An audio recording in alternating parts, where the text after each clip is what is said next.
Yeah, the landscape's dominated by a couple of key issues, right? Keystone Pipeline, the politics associated with that.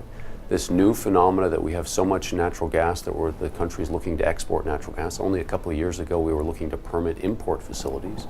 And the EPA is proceeding with rulemakings in climate space. And that's really dominating the discussion. Other energy issues have fallen by the wayside at this point.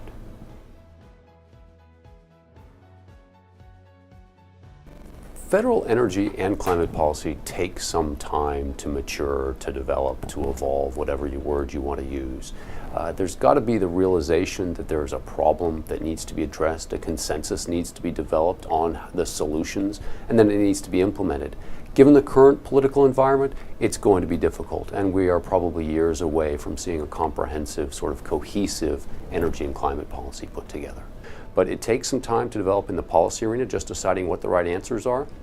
And given the current political climate, you've got to wait until the climate is a little bit more willing to consider those solutions.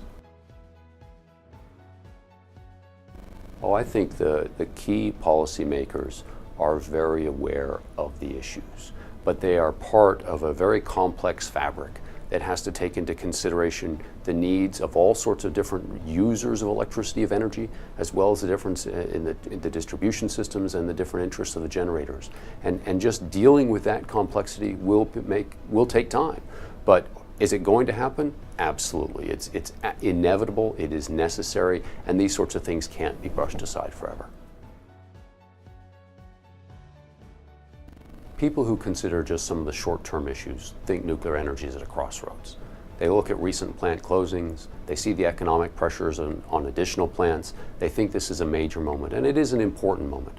But over the long run, the outlook remains bright. Nuclear energy is a unique technology. It generates massive amounts of baseload electricity without emitting greenhouse gases.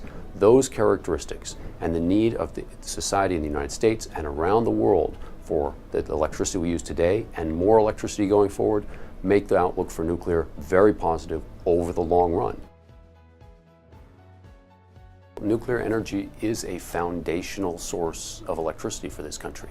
And as the country grows, as the population increases, as more of us move into cities and become more dependent upon industrial output, and we're powering apartment buildings and subways and all those things that are just a part of urban living, we need large sources of baseload power that run 24 hours a day and do it without emitting greenhouse gases.